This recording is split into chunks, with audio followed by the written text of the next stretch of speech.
In the early hours of July 30, 1945, the Pacific Ocean lay flat and dark. There was no moonlight. The water moved in long, low swells that reflected little of the sky. Far from land, the sea carried no markers of distance or direction. Navigation depended entirely on instruments and routine, not sight. This region of the Philippine Sea was routinely crossed by naval traffic during the final months of the Second World War. Ships passed through quietly, often alone, following orders that allowed little deviation. Radio silence was common. Routes were classified. The ocean here had absorbed years of conflict without leaving visible trace. Beneath the surface, the water was warm. Marine life moved through the upper layers, drawn by currents and temperature rather than human presence.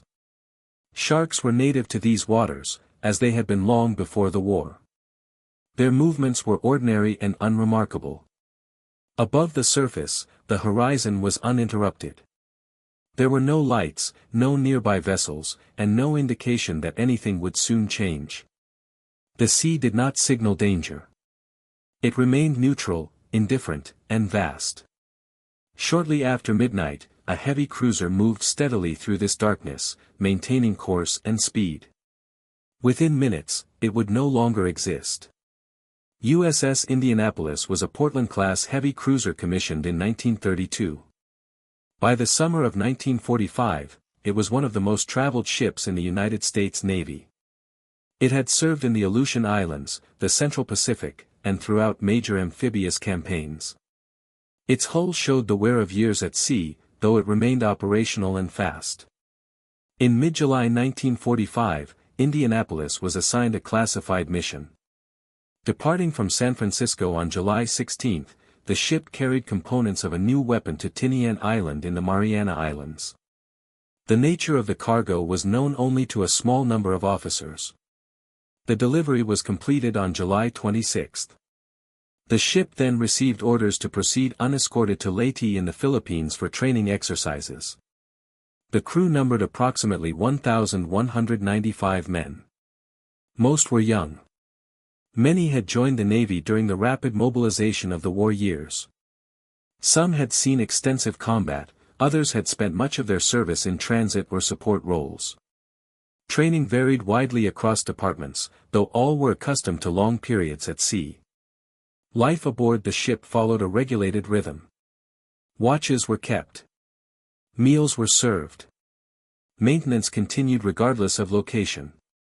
The ship traveled without escort due to its speed and because the area was believed to have limited enemy submarine activity. Zigzagging, a common defensive maneuver, was left to the discretion of the commanding officer. Captain Charles B. McVeigh III had commanded the ship since November 1944. He had received no specific warning of enemy submarines operating along the route. On the evening of July 29, visibility was poor, and zigzagging was suspended. The ship continued forward, unaware that a Japanese submarine had already identified it. At approximately 12:14 a.m. on July 30, 1945, USS Indianapolis was struck on its starboard side by two torpedoes fired from the Japanese submarine I-58. The first explosion destroyed the ship's bow. The second detonated near the fuel tanks and ammunition storage, causing immediate structural damage. The force of the blasts knocked men from their stations. Power failed across much of the ship. Communication systems were disabled. A distress signal may have been attempted, but no confirmed message was received by Naval Command. Within minutes, the cruiser began taking on water at an uncontrollable rate. The list increased rapidly. Fires broke out in several compartments. Some lifeboats were destroyed in the explosions. Others could not be launched as the ship tilted further to starboard. There was no time for an organized evacuation. The ship sank in approximately 12 minutes. Hundreds of men were still aboard when it disappeared beneath the surface. Those who reached the water did so without coordination. Most wore life jackets. Few had rafts. Many were injured. As the Indianapolis went down, the surrounding sea closed over the wreckage. Oil spread across the surface. Debris drifted outward. Then the water settled. What remained were groups of survivors scattered over miles of open ocean, without communication, without clear leadership, and without any expectation of immediate rescue. By dawn, the survivors were spread across a wide area of the Philippine Sea. There was no central point of gathering. Men clung to life jackets, floating nets, and fragments of wreckage. A small number had found their way onto inflatable rafts, but most remained directly in the water. The ship was gone. The horizon showed only water in every direction. The heat arrived early. The sun rose quickly, burning off the thin layer of night air. Many of the men had entered the water without shoes or shirts. Their skin was already coated in oil from the ship's fuel tanks. Salt dried on exposed flesh. The glare off the ocean made it difficult to keep eyes open for long. There was no clear understanding of where they were. Some believed rescue would come within hours. Others assumed aircraft or ships would arrive by the end of the day. The Indianapolis had been expected in Leyte, and many assumed its absence would be noticed quickly. In reality, its failure to arrive would go unreported for several days due to administrative oversight and the secrecy surrounding its mission. Survivors attempted to organize themselves. Small groups formed instinctively, drawn together by proximity or familiarity. Men called out to one another, counting heads, checking for injuries. Those on rafts tried to pull others closer, though the rafts were few and unstable. Space was limited, and not everyone could be taken aboard. Food was non-existent. Water was the primary concern. Some men had swallowed seawater during the sinking. Others drank it intentionally, despite warnings from those with survival training. Dehydration began almost immediately. Lips cracked. Tongue swelled. Thirst became constant. As the day progressed, sharks appeared. They were not immediately aggressive. Most sightings were brief, dark shapes passing beneath the surface, dorsal fins cutting slow arcs through the water. These waters were home to oceanic white-tip sharks, a species known to follow ships and feed opportunistically. The presence of debris, blood, and struggling bodies drew them closer. At first, attacks were isolated. A man would shout. The water would churn briefly. Then there would be silence. The survivors learned quickly not to thrash or separate from their groups. Still, the sharks continued to circle. Night brought a different kind of strain. The temperature dropped slightly, but exhaustion made the cold more noticeable. Men drifted in and out of sleep, their heads jerking above water as their bodies relaxed. Some slipped beneath the surface and did not return. Others removed their life jackets in moments of confusion or despair. Hallucinations became common by the second day. Dehydration and sun exposure distorted perception. Some men claimed to see ships on the horizon. Others believed they were swimming toward land. A number attempted to leave their groups, convinced rescue lay just beyond sight. Most of those men were not seen again. Discipline deteriorated unevenly. A few individuals tried to maintain order, urging calm, reminding others not to drink seawater, encouraging men to stay together. Their authority was informal and fragile. As conditions worsened, these efforts became harder to sustain. The sharks remained present. Attacks increased at night and during periods of agitation. Injured men were particularly vulnerable. Blood in the water drew attention. Survivors later reported hearing splashing in the dark, followed by sudden screams that ended quickly. By the third and fourth days, the number of living men had decreased sharply. Bodies drifted away or sank. Life jackets slipped free and floated empty.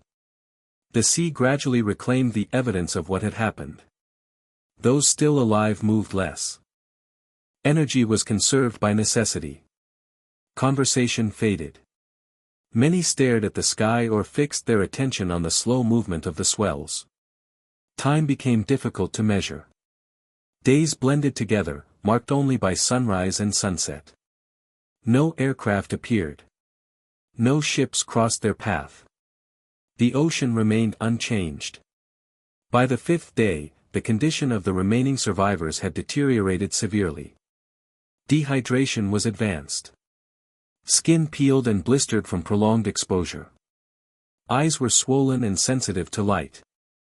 Many men could no longer speak clearly. Their movements were slow and deliberate, shaped by the effort required to stay afloat. Seawater intoxication became a defining danger. Some survivors, driven by thirst, drank despite repeated warnings. The effects were predictable.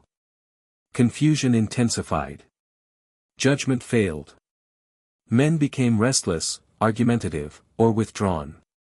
Several slipped out of their life jackets voluntarily, convinced they were reaching shore or being called elsewhere.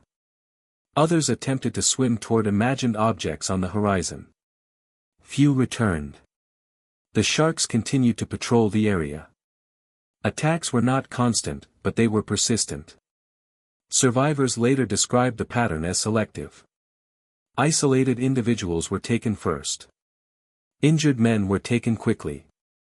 Those who struggled drew attention. The presence of death itself altered the behavior of the animals, keeping them close. Night remained the most dangerous period. Visibility dropped to nothing. Survivors could not see who was near them or who had drifted away. When attacks occurred, they were heard before they were seen. Splashing broke the surface, followed by shouting that ended abruptly. Afterward, there was only movement in the water and then stillness. Loss accumulated quietly.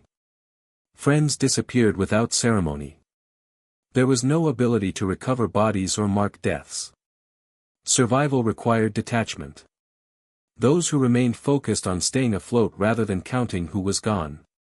Mental fatigue was nearly total. Many survivors existed in a narrowed state of awareness, focused only on breathing and maintaining position in the water. Memory became unreliable. Some could not recall how long they had been adrift. Others no longer recognized men they had served with for years. Late on the fifth day, a few survivors noticed something different in the sky. An aircraft passed overhead, distant and brief. At first, it was dismissed as another hallucination. Only when it returned did recognition begin to spread, cautiously and unevenly. Even then, certainty did not come easily. By this point, many men no longer trusted what they saw. On the morning of August 2, 1945, a U.S. Navy PV-1 Ventura aircraft on routine patrol spotted an oil slick far below. As the plane descended, the crew saw debris scattered across the water. Then they saw men. The sight was unexpected. USS Indianapolis had not been reported missing. No rescue operation had been planned. The pilot, Lieutenant Wilbur C. Gwynn, transmitted the discovery immediately, breaking protocol to ensure the message was received. Coordinates were sent. The scale of the disaster became clear within minutes. Additional aircraft were dispatched. One of them, piloted by Lieutenant Adrian Marks, made the decision to land on the open ocean despite rough conditions. The aircraft sustained damage, but it remained afloat long enough to begin pulling survivors from the water. Life rafts were dropped. For the first time in days, men were lifted out of the sea. Rescue ships were rerouted. The destroyer escort USS Cecil J. Doyle arrived first during the night, using its searchlights to guide survivors and signal other vessels. Throughout the night and into the following day, ships collected those who remained alive. In total, 316 men survived. Nearly 900 had been lost, most to exposure, dehydration, or shark attacks. The rescue ended quietly, marked by exhaustion rather than relief. The ocean returned to its ordinary state. The survivors of USS Indianapolis were taken to medical facilities across the Pacific. Many were treated for severe dehydration, salt poisoning, and prolonged exposure. Recovery was slow. Some injuries healed fully. Others did not. The physical effects of the 5 days in the water were measurable, but they were not the only consequences. The sinking occurred during the final weeks of the Second World War. News of the disaster was limited at first. The classified nature of the ship's mission delayed public acknowledgement. When the story became known, attention shifted quickly to questions of responsibility rather than the conditions of survival. Captain Charles B. McVeigh III was court-martialed for failing to zigzag. He was later restored in rank, but the judgment remained part of the historical record for decades. The role of enemy submarines, intelligence failures, and communication breakdowns became clearer only with time. For the men who survived, the experience resisted simple interpretation. Many spoke little of it. Others gave measured accounts, focusing on observable facts rather than emotion. Memory, like the ocean, had erased some details and preserved others with sharp clarity. The incident became one of the worst naval disasters in United States history. It is remembered not for a single act, but for a sequence of omissions and ordinary decisions that left men alone in open water. The sea did not change. It continued to carry ships across the same routes. What remained was a record of endurance measured in days, and a reminder of how quietly survival can unfold.